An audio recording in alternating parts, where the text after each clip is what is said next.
বেগম খালেদা জিয়াকে দেখতে এবার কেয়ারে গেলেন প্রধান উপদেষ্টা। অবস্থা অপরিবর্তিত। এসেছে যুক্তরাজ্য ও চীনের বিশেষজ্ঞ মেডিকেল টিম। মানুষের জন্য রাজনীতি করায় খালেদা জিয়ার অসুস্থতায় কাঁদছে মানুষ, বলেছেন মঈন খান। ধর্মকে ব্যবহার করে মানুষকে ধোঁকা দিচ্ছে জামাত, মন্তব্য মির্জা আব্বাসের। জুলাই সনদ বাস্তবায়ন ছাড়া সংসদ নির্বাচন হতে দেয়া হবে না। রংপুরের সমাবেশে ৮ দলের হুঁশিয়ারি। বেগম জিয়ার অসুস্থতা ও পরিস্থিতি বিবেচনা করে তফসিল ঘোষণার দাবি এনসিপির। শেখ হাসিনার পক্ষে মামলা চালাতে জেদাই খান পান্নার অপারগতা। নিয়োগ পেলেন আমির হোসেন। বিচারের মুখোমুখি হতে হবে জয়কেও। দেখছিলেন ক্রাউন সিমেন্ট সফল শিরোনাম। এবারে বিস্তারিত।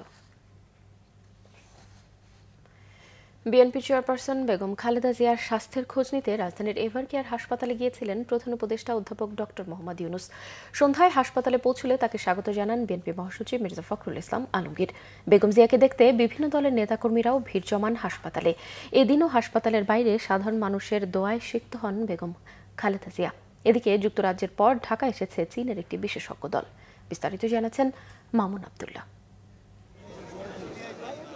বিএনপি চেয়ারপারসন বেগম খালেদা জিয়ার স্বাস্থ্যের খোঁজ খবর নিতে সন্ধ্যায় রাজধানীর এভারকেয়ার হাসপাতালে যান প্রধান উপদেষ্টা অধ্যাপক ডক্টর মোহাম্মদ ইউনুস। সন্ধ্যা 7টা 7 প্রধান উপদেষ্টা হাসপাতালে পৌঁছালে তাকে স্বাগত জানান বিএনপি মহাসচিব মির্জা ফখরুল ইসলাম আলমগীর। এ সময় প্রধান উপদেষ্টার সাথে ছিলেন জাতীয় নিরাপত্তা উপদেষ্টা খলিলুর রহমান। পরে প্রধান উপদেষ্টাকে বেগম খালেদা জিয়ার কাছে নিয়ে যান বিএনপি মহাসচিব। এ সময় সরকারের পক্ষ থেকে সব ধরনের সহযোগিতার আশ্বাস পুনর্ব্যক্ত করেন প্রধান উপদেষ্টা। উপস্থিত ছিলেন বেগম জিয়ার চিকিৎসক অধ্যাপক ডাক্তার শাহাবুদ্দিন তালুকদার ও অধ্যাপক ডাক্তার AJM জাহিদ হোসেন সহ মেডিকেল টিম। এদিকে বেগম খালেদা জিয়ার চিকিৎসা সহায়তায় যুক্তরাজ্য থেকে বিশেষজ্ঞ চিকিৎসক ডাক্তার রিচার্ড বিলি সকালে এভারকেয়ারে পৌঁছান। বেগম খালেদা জিয়াকে দেখতে হাসপাতালে যান চরমোনাই পীর মুফতি ফয়জুল করিম। বলেন, দেশের গণতন্ত্র রক্ষায় খালেদা জিয়ার ভূমিকা অনস্বীকার্য। আমরা এখন আল্লাহর কাছে দোয়া করি, আল্লাহ যেন তাকে পরিপূর্ণ সুস্থ করে দেন এবং আগে যেইভাবে তিনি দেশের খেদমত করেছেন আমাদের মাঝে আবারও তেনাকে আল্লাহ পাক ফিরিয়ে দেন, যেন তিনি আবারও আপুসীনভাবে দেশের খেদমত আঞ্জাম দিতে পারেন। এদিন খালেদা জিয়ার দোয়ায় হাসপাতালের বাইরে ভিড় করেন অসংখ্য সাধারণ মানুষ। আমরা ম্যাডামের অবস্থা জানার জন্য প্রতিদিন এখানে আসি এবং এখানে এসেই আমাদের কর্মীদেরকে আমরা জানাই আমাদের ফেসবুকের মাধ্যমে, লাইভের মাধ্যমে। ওনার সুস্বাস্থ্য কামনা করি এবং আল্লাহ পাক ওনাকে আমাদের মাঝে ফিরিয়ে দেক, এই দোয়া করি আমরা সব সময়। ভিতরে কি হচ্ছে আমরা কিছু বলতে পারবো না, তবে আল্লাহর রহমতে অনেকটা রিকভার হয়ে আসছে, এটা আমরা খবর পেয়েছি আজকে সকালে। আমরা পারি না সারাক্ষণই এখানে থাকার জন্য কন্টিনিউ, তা ওনার জন্য কিছু করতে পারতেছি না, অন্তত দোয়া এমনকি একটু সময় এখানে দিতে পারতাছি, এটাই নিজের কাছে একটু ভালো লাগায়। আমি বিশ্বাস করি আল্লাহ পাক যার হাত পছন্দ হয় তার হাতের ওসিলায় আল্লাহ পাক বেগম খালেদা জিয়াকে সুস্থভাবে ফিরিয়ে দিবেন। প্রয়োজনে আমাদের আয়ু থেকে আল্লাহ পাক কিছু হায়াত নিয়ে ওনাকে পরমায়ু দান করবেন, এই প্রার্থনা আমরা করছি। আমরা যতই ঘরে বসে থাকি মন তো আর চায় না, এখানে বারবার আসতে চাই না। এই কারণে আল্লাহ যদি ওনাকে সুস্থ করে দেন দেশের উন্নতি হবে। দেশমাতৃকার প্রয়োজনে বেগম খালেদা জিয়ার সুস্থতার জন্য দোয়া করেন সব শ্রেণী পেশার মানুষ। মামুন আব্দুল্লাহ, বাংলা ভিশন, ঢাকা। দর্শক, রাজধানীর এভারকেয়ার হাসপাতালের সামনে আছেন সহকর্মী কেফায়েত শাকিল। সরাসরি চলে যাচ্ছি তার কাছে। শাকিল, বেগম খালেদা জিয়ার অবস্থা এবং চিকিৎসার ব্যাপারে কি কি তথ্য আছে আপনার কাছে, এবং চীন থেকে বিশেষজ্ঞ দলের কার্যক্রম সম্পর্কে কিছু জানতে পেরেছেন কিনা আমাদেরকে বিস্তারিত জানাবেন।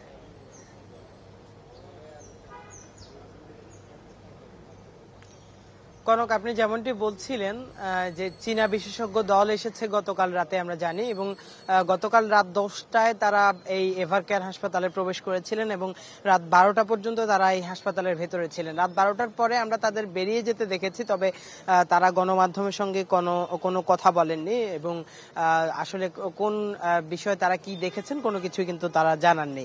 তবে আমরা বিএনপির পক্ষ থেকেও কোনো অফিসিয়াল বক্তব্য না পেলেও আনঅফিসিয়ালি জানতে পেরেছি পেরেছি বেগম জিয়ার বর্তমান অবস্থা আগের চেয়ে কিছুটা ভালো রয়েছে তারা বলছেন।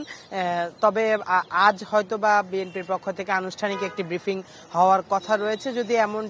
যদি তারা ব্রিফিং করে জানান তাহলে আসলে পরবর্তী অবস্থা অফিসিয়ালি বলা যাবে।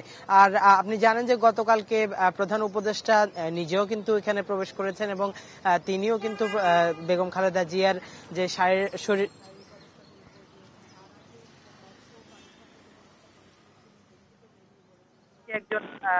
একজন চিকিৎসক এসেছেন, তিনিও ভেতরে প্রবেশ করেছিলেন গতকালকেই এবং তিনিও কিন্তু বেগম খালেদা জিয়ার যে চিকিৎসা সংক্রান্ত যেসব খোঁজ খবর রয়েছে সবকিছু তিনি নিয়েছেন এবং তিনিও তার পক্ষ থেকেও আমরা কিন্তু কোনো বক্তব্য এখন পর্যন্ত পাইনি।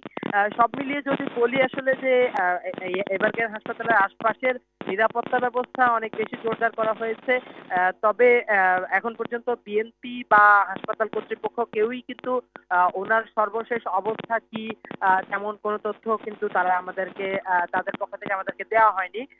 এছাড়া আমরা জানি যে আসলে সারা দেশে যেমন মানুষ তার জন্য দোয়া করছে, আমরা কিন্তু রাতেও দেখেছি এই হাসপাতালের সামনে এসে তার যে ভক্তরা রয়েছেন তারা দোয়া করছেন, নামাজ পড়ছেন এবং ভোর হতেও আমরা দেখছি যে আসলে বিভিন্ন এলাকা থেকে বিভিন্ন শ্রেণী পেশার মানুষ কিন্তু বেগম জিয়ার জন্য দোয়া করতে আসছেন, তার খোঁজ খবর নেওয়ার জন্য আসছেন। সেই যেন আসলে যারা উৎসুক আসছেন তাদের কারণে যেন কোনো ধরনের নিরাপত্তা বিঘ্ন না ঘটে সেই বিষয়টি কিন্তু আইন শৃঙ্খলা বাহিনীর পক্ষ থেকে খুব কড়াভাবেই। শাকিল, আপনাকে ধন্যবাদ। বিএনপি স্থায়ী কমিটির সদস্য আব্দুল মঈন খান বলেছেন, আওয়ামী লীগের আক্রোশের শিকার বেগম খালেদা জিয়া। তিনি মানুষের জন্য রাজনীতি করেছেন, তাই তার অসুস্থতায় মানুষ কাঁদে। এদিকে দলের স্থায়ী কমিটির সদস্য মির্জা আব্বাস জামায়াতে ইসলামের সমালোচনা করে বলেছেন, দলটি আওয়ামী লীগের মতো রাজনৈতিক দল, তারা এখন ধর্মকে ব্যবহার করে মানুষকে ধোঁকা দিচ্ছে। গোলাম মঈনুল হাসানের রিপোর্ট। বিএনপির চেয়ারপারসন বেগম খালেদা জিয়ার সুস্থতা কামনায় বুধবার রাজধানীতে ভাসানী মিলনায়তনে দোয়ার আয়োজন করে জাতীয়তাবাদী পল্লী চিকিৎসক অ্যাসোসিয়েশন। এ সময় আব্দুল মঈন খান বলেন, বেগম জিয়া কখনো নিজের কথা চিন্তা করেননি, নিজের জীবন বাজি রেখে গণতন্ত্র মানুষের জন্য সারা জীবন কাজ করে যাচ্ছেন। শিকার হয়েছিলেন আমাদের দেশ নেত্রী বেগম খালেদা জিয়া, এমন একজন রাজনীতিবিদ যিনি কোনোদিন নিজের ভালোর কথা চিন্তা করেননি, তিনি বাংলাদেশের কোটি কোটি মানুষের মঙ্গলের কথা চিন্তা করেছেন, নিজের জীবন বাজি রেখেছেন এবং পরবর্তীতে বাংলাদেশের মানুষ ভালোবেসে তাকে তিনবার বাংলাদেশের প্রধানমন্ত্রী নির্বাচিত করেছে। বিএনপির কেন্দ্রীয় কার্যালয়ে চেয়ারপারসন রোগ মুক্তির দোয়ার আয়োজন করে কৃষক দল। সেখানে রুহুল কবির রিজভী বলেন, খালেদা জিয়া মানুষের জন্য রাজনীতি করেছেন, তাই তার অসুস্থতার কথা শুনে চারিদিক স্তব্ধ হয়ে গেছে। তার এই মুমূর্ষ, এই রোগাক্রান্ত, এই অসুস্থতা তো ওই হাসিনার কারণে, কিন্তু জনগণের হৃদয় তন্ত্রী ছিঁড়ে যে ভালোবাসা, যে শ্রদ্ধা, যে আকুলতা, যে আবেগ দেশনেত্রীর জন্য আজকে সারা দেশে প্রকাশিত হচ্ছে। মতিঝিলের জামিয়া দিনিয়া শামসুল উলুম মাদ্রাসায় কোরআন খতম ও দোয়া মাহফিলের আয়োজন করে স্বেচ্ছাসেবক দল। বিএনপির চেয়ারপারসনের রোগ মুক্তির জন্য দোয়া করেন হাফিজ ও এতিম বাচ্চারা। এদিকে রাজধানীর সিদ্ধেশ্বরীতে একটি মেডিকেল ক্যাম্প উদ্বোধন করে মির্জা আব্বাস করার সমালোচনা করেন জামায়াতে ইসলামীর। কত বড় ধাপ্পা বাজেরা, বুকের ভিতরে কোরআন শরীফ আছে বলতেছে, মানে এখানে ছোট একটা কোরআন শরীফ দাদা থাকে, হ্যাঁ কোরআন শরীফ হাত দিয়ে বলছেন। তো এই ধরনের কথাবার্তা কাজকর্ম করতেছে। আমাদের রাসূল সাল্লাল্লাহু আলাইহি ওয়াসাল্লামের সঙ্গে অন্য ধর্মের বিষ্ণু কৃষ্ণ এদের সঙ্গে মিলিয়ে ফেলেন। এই সমস্ত লোকদেরকে একটু চিহ্নিত করবেন দয়া করে। শহীদ রাষ্ট্রপতি জিয়াউর রহমান এবং দলের চেয়ারপারসন বেগম খালেদা জিয়ার জন্য দোয়া চান তিনি। কৃষ্ণ এদের সঙ্গে। গোলাম মঈনুল হাসান, বাংলা ভিশন, ঢাকা। জামায়াত সহ ৮ দলের নেতারা বলেছেন, স্বাধীনতার পর যেসব রাজনৈতিক দল সরকার পরিচালনা করেছে তারা শুধু নিজেদের এবং গুটি কয়েক মানুষের কল্যাণে কাজ করেছে, দেশের মানুষের জন্য নয়। ৮ দল আখিরাত ও দিনের কল্যাণে কাজ করবে। অন্তর্বর্তী সরকারকে ওয়াদা ভঙ্গকারী অভিহিত করার পাশাপাশি বিএনপিরও কড়া সমালোচনা করা হয় ৮ দলের রংপুর বিভাগীয় সমাবেশে। জুলাই সনদ বাস্তবায়ন ছাড়াও জাতীয় সংসদ নির্বাচন হতে দেয়া হবে না বলেও হুঁশিয়ারি দেন নেতারা। রংপুর থেকে জুয়েল আহমেদের রিপোর্ট, ক্যামেরায় শাহনায়াজ জনি। বুধবার রংপুরের স্থানীয় কালেক্টরেট ঈদগাহের গোটা মাঠ ভরে ওঠে দলীয় নেতাকর্মী ও সমর্থকদের অংশগ্রহণে। 5 দফা দাবিতে জামায়াতে ইসলামী ও ইসলামী আন্দোলন সহ 8 দলের ডাকা বিভাগীয় সমাবেশে নেতারা বলেন, দেশের 54 বছরে রাজনৈতিক দলগুলো সরকার গঠন করে নিজেদের কল্যাণ করেছে, সম্পদশালী দেশকে অর্থনৈতিক পঙ্গু বানিয়েছে। বিএনপির সমালোচনা করে নেতারা বলেন, 8 দল সরকার গঠন করলে দিন ও আখিরাতের কল্যাণে কাজ করবে। 54 বছরের ক্ষমতায় দেখেছি তারা দুর্নীতির পাহাড় গড়েছে, সম্পদের অভাব এই জন্য নেই। 15.5 বছরে লক্ষ হাজার কোটি টাকা বিদেশে পাচার করা হয়েছে, দেশের সম্পদ ছিল পাচার করা হয়েছে। আজকে যদি সৎ নেতৃত্ব আমাদের সমাজ রাষ্ট্রে কায়েম হয়, বাংলাদেশ 3 থেকে 5 বছরের মধ্যে দুর্নীতিমুক্ত হলে বিদেশি সিঙ্গাপুরের মতো নয়, তার চেয়েও অনেক উন্নত বাংলাদেশ হতে পারবে ইনশাল্লাহ। আমরা 8 দল ঘোষণা দিচ্ছি, আমরা দুনিয়ারও কল্যাণ করতে চাই, আখিরাতেও আমরা কল্যাণ পেতে চাই। 8 দলের নেতারা বলেন, গণ অভ্যুত্থানে ফ্যাসিস্ট বিদায় নিয়েছে, আবু সাইদ সহ অসংখ্য জুলাই যোদ্ধা আত্মহতি দিয়েছে, কিন্তু এখনো দেশে সমতা আসেনি। আজকে ক্ষমতা প্রেমিকদেরকে বলবো যে আপনারা বারবার ক্ষমতায় গিয়েছিলেন, আমাদেরকে কি উপহার দিয়েছেন? নতুন ভাবে পুরান বউ, নতুন শাড়িতে, আর আমাদেরকে ধোঁকা দিতে পারবেন না। ধোঁকা দেওয়ার দিন শেষ। নির্বাচনের আগে লেভেল প্লেইং ফিল্ড তৈরি করা হবে। যদি তা করতে ব্যর্থ হন, আগামী নির্বাচনে জনগণ 8 দলের পক্ষে রায় দিয়ে আপনাদের এই অবিচারের ব্যবস্থা গ্রহণ করবে। জুলাই জাতীয় সনদ বাস্তবায়নে সাংবিধানিক আদেশ জারি, নির্বাচনের আগে গণভোট, ভোটের মাঠ সমতল নিশ্চিত করা সহ 5 দফা দাবিতে সমাবেশের আয়োজন করা হয়। জুয়েল আহমেদ, বাংলা ভিশন, রংপুর। বেগম জিয়ার অসুস্থতা ও বিদ্যমান রাজনৈতিক পরিস্থিতি বিবেচনায় রেখে জাতীয় নির্বাচনের তফসিল ঘোষণা করতে কমিশনকে অনুরোধ জানিয়েছেন জাতীয় নাগরিক পার্টি এনসিপি। দলটির আহ্বায়ক নাহিদ ইসলাম বলেন, রাজনৈতিক পরিস্থিতি বিবেচনার পাশাপাশি সকল দলের প্রস্তুতির জন্য ভালো হয় কমিশনকে এমন সময় তফসিল ঘোষণা করতে। রিপোর্ট করছেন সৈয়দ আব্দুল মুহিত। বুধবার আগারগাঁওয়ে নির্বাচন ভবনে জাতীয় নাগরিক পার্টির আহ্বায়ক নাহিদ ইসলামের নেতৃত্বে 4 সদস্যের প্রতিনিধি দল প্রধান নির্বাচন কমিশনের সাথে বৈঠক করে। প্রায় 1 ঘন্টার বৈঠক শেষে দ্বিতীয় দফায় কমিশনের সিনিয়র সচিবের সাথে বৈঠক হয় তাদের। পরে সাংবাদিকদের সাথে কথা বলেন এনসিপির আহ্বায়ক নাহিদ ইসলাম। আনুষ্ঠানিকভাবে এনসিপির নিবন্ধন সার্টিফিকেট ও প্রতীক নেয়ার বিষয়টি উল্লেখ করেন। অভিযোগ করেন, নির্বাচনের লেভেল প্লেইং ফিল্ড নিয়ে উদ্বিগ্ন তার দল। তফসিলের সময়সীমা ও দলের অবস্থান ব্যাখ্যা দেন নাহিদ ইসলাম। তফসিল দেওয়ার সময়টা যাতে রাজনৈতিক স্থিতিশীলতা থাকে এবং প্রত্যেকটা দলই যাতে নির্বাচনী যাত্রা শুরু করার একটা পরিবেশে থাকে তাদের দলের ভিতরে, এবং সার্বিক রাজনৈতিক সেই পরিবেশটা যাতে থাকে। যে রাজনৈতিক স্থিতিশীলতা যদি আপনি জায়গা যখন আসবে তখন যদি তফসিলটা দেওয়া হয় তখন কাজটা অনেক ইজি হবে। তাহলে আপনি একবার তফসিল দিলেন, আমাদের যে গণতন্ত্রের যিনি আপোষের নেত্রী উনি খালেদা জিয়া, উনি হলো অসুস্থ রয়েছেন। সো ফলত আমাদের এখানে বাংলাদেশের পলিটিক্যাল যে এরিনা রয়েছে সেটা হলো একটা সংকটময় পরিস্থিতি রয়েছে। আমরা বলতেছি সংকটগুলো উত্তরণ করে একটা সুন্দরভাবে তফসিল দিয়ে সবাইকে অনবোর্ড করে ভোটিং প্রসেসে যাওয়ার জন্য। না, আমরা কেন তফসিল পিছাতে চাইব? নাসিরউদ্দিন পাটোয়ারি অভিযোগ করেন, নির্বাচন কমিশনের সংস্কার কার্যক্রম বাধাগ্রস্ত করতে একটি দল আদালতকে ব্যবহার করছে। বাংলাদেশে একটি দল কোর্টের মধ্য দিয়ে নির্বাচন কমিশনের ঘাড়ে বন্দুক রাখছে, তারা গুন্ডাতন্ত্র করছে সেখানে। অর্থাৎ ছোট ছোট যে দলগুলো রয়েছে সেই দলগুলোকে কয়েকটা সিটের লোভ দেখিয়ে বাংলাদেশের রাজনৈতিক যে বহুদলীয় গণতন্ত্র সেটাকে তারা হত্যা করার উদ্যোগ নিচ্ছে। আমরা সেই বিষয়ে স্পষ্ট জানিয়েছি, বাংলাদেশের সংস্কার কার্যক্রম যখন তারা পলিটিক্যালি ব্যর্থ হয়েছে রাজনৈতিকভাবে, এখন তারা কোর্ট আঙ্গনের আশ্রয় নিয়ে, সুপ্রিম কোর্টের আশ্রয় নিয়ে সংস্কার প্রক্রিয়াটা বাধাগ্রস্ত করার প্রচেষ্টা চালাচ্ছে। জাতীয় নির্বাচন নিয়ে কমিশন পক্ষপাতমূলক আচরণ করলে আন্দোলনে নামার হুঁশিয়ারি দেন দলটির নেতারা। সৈয়দ আব্দুল মুহিত, বাংলা ভিশন, ঢাকা। গুম ও নির্যাতন মামলায় সাবেক প্রধানমন্ত্রী শেখ হাসিনা ও তার নিরাপত্তা উপদেষ্টা তারেক আহমদ সিদ্দিক, সাবেক স্বরাষ্ট্রমন্ত্রী আসাদুজ্জামান খান কামাল, লেফটেন্যান্ট কর্নেল সারওয়ার বিন কাসেম সহ 17 জনের বিরুদ্ধে রাষ্ট্রপক্ষের শুনানি শেষ। আসামিপক্ষের শুনানি 14 ডিসেম্বর ধার্য করেছে আদালত।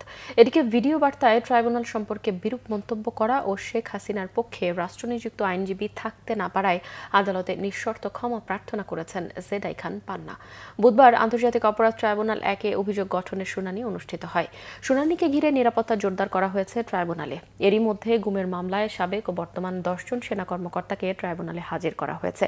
এর আগে গত 23 নভেম্বর এই মামলায় অভিযোগ গঠনের শুনানির দিন ধার্য করা হয়। পলাতক আসামিদের পক্ষে নিয়োগ দেওয়া হয় রাষ্ট্রনিযুক্ত আইনজীবী। সেনা কর্মকর্তাদের বিরুদ্ধে অভিযোগ, আওয়ামী লীগের 15 বছরের শাসনামলে গুম, খুন ও বিচার বহির্ভূত হত্যাকাণ্ডের সঙ্গে তারা জড়িত ছিলেন। জুলাই অভ্যুত্থানের সময় ইন্টারনেট বন্ধ করে হত্যাকাণ্ড পরিচালনার সহায়তার অভিযোগে এবার বিচারের মুখোমুখি হতে যাচ্ছেন শেখ হাসিনার ছেলে সজীব ওয়াজেদ জয়। আন্তর্জাতিক অপরাধ ট্রাইব্যুনাল সূত্রে এই তথ্য জানা গেছে। প্রসিকিউশন বলছে, আন্দোলন চলাকালে ইন্টারনেট বন্ধ করে দিয়ে সংঘবদ্ধভাবে হত্যাকাণ্ডে সহায়তা করা হয়। এই অভিযোগে শেখ হাসিনার তথ্য ও যোগাযোগ প্রযুক্তি উপদেষ্টা সজীব ওয়াজেদ জয় এবং তথ্য ও যোগাযোগ প্রযুক্তি প্রতিমন্ত্রী জুনায়েদ আহমেদ পলকের বিরুদ্ধে তদন্ত শেষ হয়েছে। অভিযোগ আছে, 3 সপ্তাহের আন্দোলনের সময় হঠাৎ বন্ধ করা হতো ইন্টারনেট সেবা। 17 জুলাই মধ্যরাত থেকে 28 জুলাই পর্যন্ত বন্ধ ছিল মোবাইল ইন্টারনেট। এছাড়াও ফেসবুক, হোয়াটসঅ্যাপ সহ ইন্টারনেট ভিত্তিক যোগাযোগ মাধ্যমগুলো বন্ধ ছিল 13 দিন।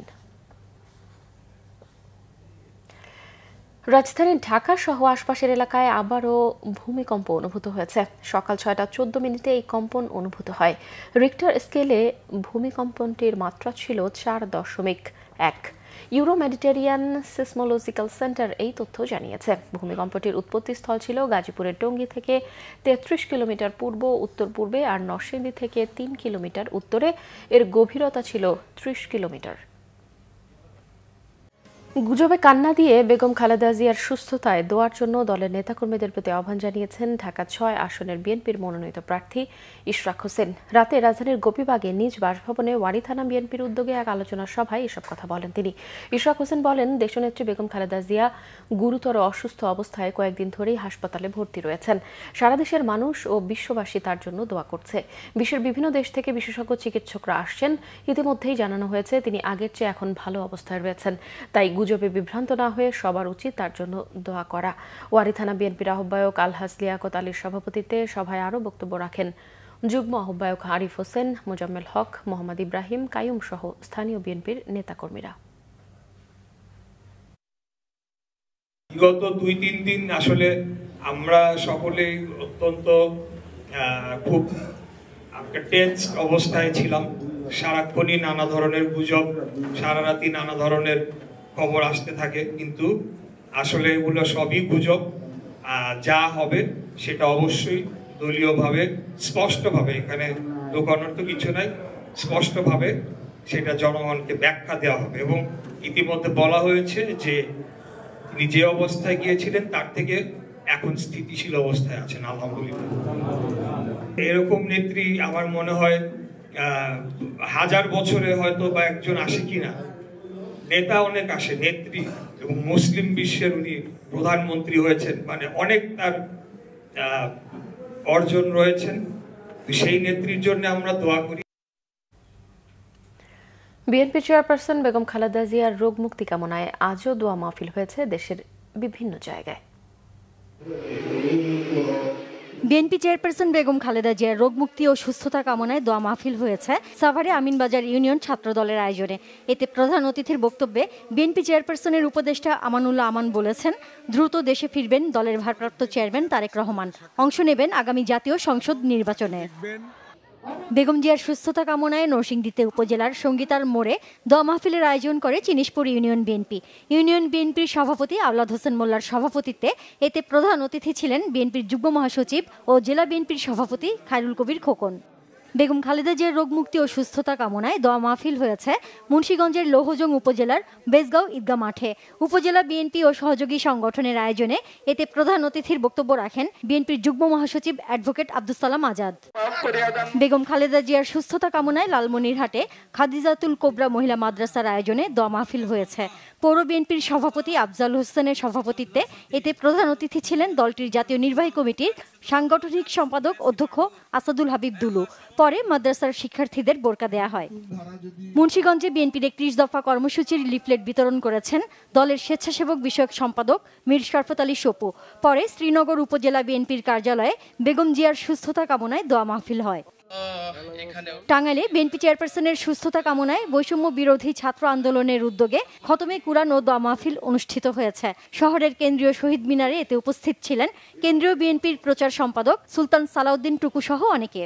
সাবেক প্রধানমন্ত্রী বেগম খালেদা জিয়ার সুস্থতা কামনায় খুলনা মহানগর বিএনপির পক্ষ থেকে সদকা করা একটি গরু জবাই করে 13টি এতিমখানায় বিলিয়ে দেওয়া হয়েছে। নগরীর রূপসার মোড়ে মহানগর বিএনপির সভাপতি অ্যাডভোকেট শফিকুল আলম মনা এতিমখানাগুলোর কর্তৃপক্ষের হাতে গোশত তুলে দেন। এ সময় তার সাথে ছিলেন দলের নেতাকর্মীরা। বেগম খালেদা জিয়ার রোগ মুক্তি কামনায় বাগেরহাটে খানজাহান আলী মাজার মাঠে কোরআন খতম ও দোয়া হয়েছে। আয়োজন করেন জেলা বিএনপির সাবেক সভাপতি MH সেলিম।